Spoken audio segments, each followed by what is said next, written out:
क्या हुआ था पूरा घटनाक्रम, कैसे आपको लगा कि इसकी नीयत में खोट है?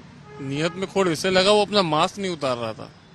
हमने कहा आप अपना मास्क उतारिए, और वो मास्क उतारने गया, उसने गन निकाल ली और गन निकाल के तुरंत बोलता जो सामान है सब पूरा दो, केस दो, सोना दो। मैंने कहा सोना कहाँ से दो, पूरी दुकान खाली तो दिख रही है, लॉकर के अंदर है, चाबी नहीं है मेरे पास, इसलिए लॉकर नहीं खोला।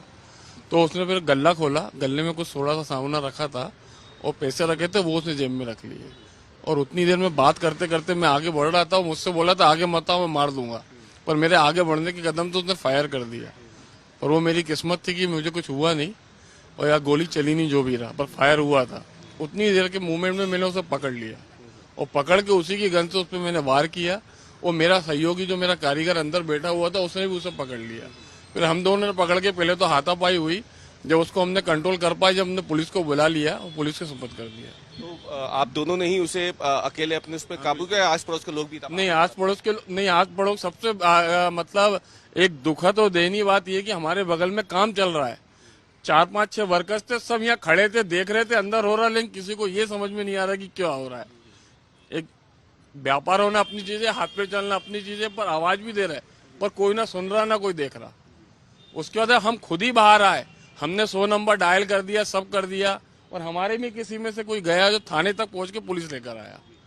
अच्छा, जिस वक्त वो आप वो दुकान में दाखिल हुआ, क्या अकेला ही था? आपको पूरा यकीन है कि आपको लगता है कि बाहर और कोई भी मौजूद था उस वक्त? इसके बारे में बोलना इसलिए मुश्किल है कि हमारी मानसिकता कुछ ऐसी थी नहीं। वो आया, हमने ग्राहक समझा पहले, लेकिन जनरली लाया तो होगा, नहीं तो अकेले यदि वो घटना कर लेता तो भगता कैसे?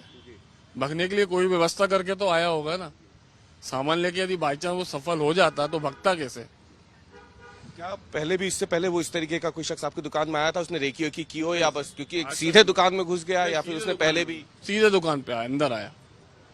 इसके पहले कभी देखा ना कभी जाना उसको। कितनी देर में आ गई? पुलिस को तो टाइम लगा सर बहुत। ये गया था लेने पुलिस को तो हाँ, ये गया था थाने लेने, मैंने पुलिस के नंबर ही नहीं लग रहे थे, कोई लगा लगा के परेशान। मैं उसी से मार रहा, उसी हाथ से फोन लगा रहा, उसी से सब कर रहा, पर कुछ नहीं हो पा रहा था।